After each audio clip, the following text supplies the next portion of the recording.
Assalamualaikum warahmatullahi wabarakatuh. Alhamdulillahirabbil alamin. Wassalatu wassalamu ala asrofil anbiya'i wal mursalin wa ala alihi wa sahbihi ya rasulillahi ajma'in.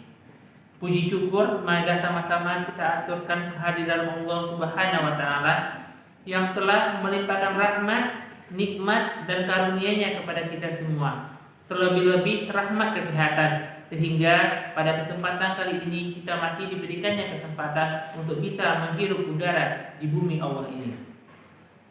Selawat seiring serta salam tak bosan-bosannya kita sampaikan kepada arwah Nabi besar Muhammad SAW yang telah membawa umat manusia dari alam kebodohan ke alam yang berilmu pengetahuan seperti yang kita rasakan pada saat sekarang ini.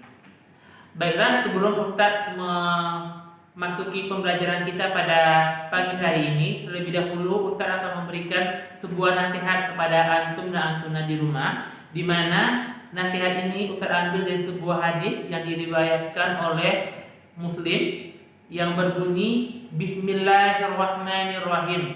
Man wasana falaika minna. Artinya, barang siapa yang berbuat curang maka dia bukan golongan kami atau Islam. Nah, maksudnya di sini adalah antum dan antuna semua jangan melakukan perbuatan curang. Misalnya saja di dalam waktu ujian, misalnya antum melakukan mencontek hasil teman di samping antum. Itu merupakan salah satu perbuatan yang tidak baik. Lebih baik antum mendapatkan nilai yang standar daripada antum mendapatkan nilai 100 tapi dari hasil mencontek. Nah, dari hadis tersebut dijelaskan bahwa jika antum mencontek berarti antum tidak termasuk dari golongan orang Islam. Nah, maka dari itu pergunakanlah waktu belajar antum, pergunakanlah ilmu yang antum miliki untuk bisa mendapatkan hasil yang lebih baik. Jangan pernah malu untuk mendapatkan nilai jelek dari hasil sendiri daripada antum mendapatkan nilai 100 tapi bukan dari hasil antum sendiri. Jadilah orang yang jujur, karena kejujuran itu lebih baik daripada kebohongan. Mungkin untuk nasihat Ustaz hari ini cuma itu. Semoga kita dapat mengamalkannya dalam kehidupan sehari-hari, dan begitu juga dengan Ustaz. Ustaz juga akan berusaha mengamalkan semaksimal mungkin hadis-hadis dari hadis yang pertama, kedua, dan ketiga hari ini. Semoga kita bisa menjadi muslim yang lebih baik.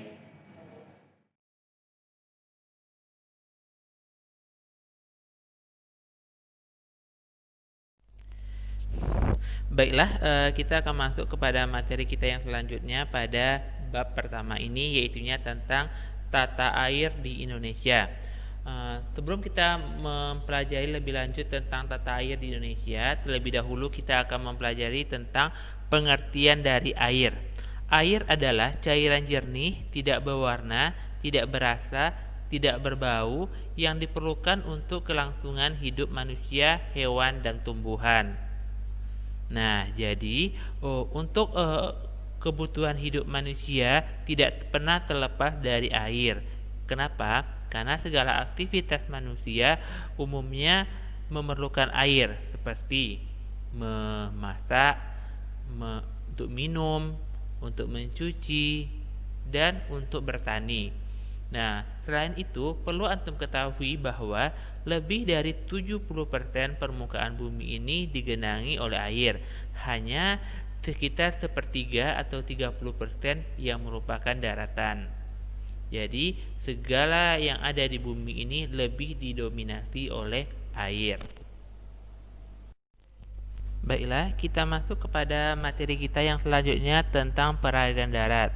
Yang pertama yang akan kita bahas di sini adalah sungai. Sungai adalah aliran air yang bergerak melalui saluran yang memanjang, mulai dari pegunungan atau perbukitan sebagai sumber mata air, melewati daratan rendah sehingga bermuara ke danau, rawa, dan laut. Bentuk aliran yang terjadi secara alami itu disebut dengan sungai. Sedangkan yang merupakan buatan dari manusia itu merupakan kanal, atau lebih dikenal dengan sebutan dengan kanal. Nah, beberapa contoh sungai yang ada di Indonesia adalah pertama Sungai Kapuas, Sungai Mahakam, Sungai Barito, Sungai Musi, Sungai Citarum, dan lain-lainnya. Yang kedua adalah rawa. Rawa merupakan bagian tanah yang lebih rendah dari tanah sekitarnya dan selalu tergenang air. Umumnya terdapat di daerah muara sungai-sungai besar di daerah pantai dan biasanya banyak terdapat tumbuhan air. Nah, contoh dari rawa yang ada di Indonesia yang pertama adalah rawa Pening, rawa biru, rawa Bayu, rawa mangrove, dan rawa Binong. Nah, yang ketiga adalah danau. Danau adalah cekungan luas di daratan yang menjadi tempat penampungan air di sekitarnya. Nah, danau ini terbagi menjadi beberapa macam.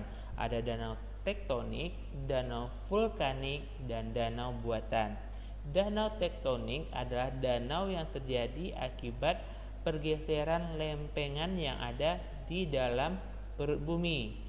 Yang kedua adalah danau vulkanik. Danau vulkanik adalah danau yang terjadi akibat letusan Gunung Merapi. Yang ketiga adalah danau buatan. Danau yang terjadi akibat dibuat oleh manusia atau adanya campur tangan manusia. Nah, contoh dari danau itu adalah Danau Toba, Danau Kerinci, Danau Singkara, Danau Maninjau, Danau Poso, dan lain-lainnya. Yang terakhir adalah air tanah. Air tanah adalah air yang terdapat atau tersimpan di dalam lapisan tanah atau bebatuan. Nah, biasanya air tanah ini lebih banyak dimanfaatkan oleh masyarakat pedesaan sebagai sumber mata air.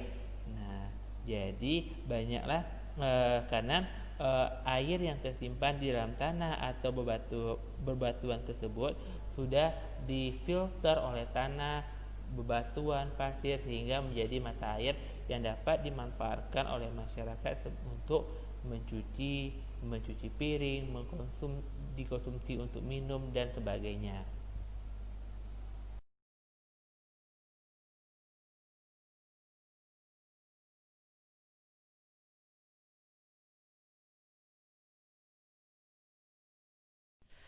Baiklah, kita masuk kepada materi yang selanjutnya yaitunya tentang perairan laut.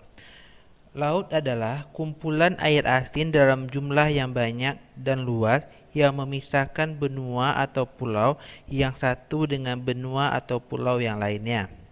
Nah, pada perairan laut ini ada batas laut yang harus diperhatikan di dalam mempelajari perairan laut ini. Yang pertama yaitunya batas laut teritorial, yaitunya batas laut yang ditarik dari sebuah garis pantai pulau yang paling luar sejauh 12 mil ke arah laut lepas. Nah, bagi pesawat atau kapal asing yang memasuki kawasan ini harus meminta izin terlebih dahulu.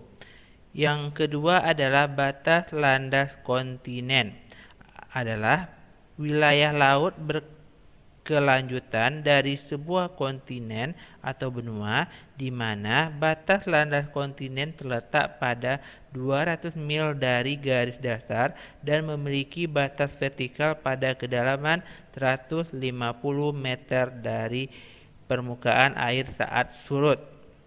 Yang ketiga adalah zona ekonomi eksklusif, yaitunya batas yang ditarik 200 mil dari garis dasar ke arah laut lepas. Nah, itulah tentang perairan laut yang ada di negara Indonesia. Baiklah, sebelum Ustadz menutup perjumpaan kita pada materi ketiga kali ini, Ustadz terlebih dahulu akan memberikan 3 buah pertanyaan kepada antum semua, yang mana pertanyaan tersebut akan antum tulis jawabannya pada Google Form yang akan Ustadz kirimkan di masing-masing kelasnya nantinya. Soal yang pertama adalah tuliskan 2 manfaat dari sungai, rawa, dan danau. Yang kedua, danau terbagi menjadi 3 bagian atau 3 jenis. Ada danau vulkanik, danau tektonik, dan danau buatan. Nah, antum jelaskan atau tuliskan pengertian dari danau vulkanik, danau tektonik, dan danau buatan, serta berikan 2 contohnya. Dan soal yang terakhir adalah sebutkan atau tuliskan manfaat dari laut serta sebutkan 3 macam batas laut yang ada di negara Indonesia. Nah, semoga antum bisa menjawabnya dengan baik dan bisa mendapatkan hasil yang maksimal. Demikianlah materi kita pada hari ini. Semoga pembelajaran kita hari ini dapat bermanfaat bagi antum dan antum di rumah. Semoga nantinya pas adanya PH atau penilaian harian, antum bisa mendapatkan nilai yang lebih maksimal. Kita tutup dengan doa kafaratul majlis. Subhanakallahumma wa bihamdika asyhadu an la ilaha illa anta astaghfiruka wa atubu ilaik. Assalamualaikum warahmatullahi wabarakatuh.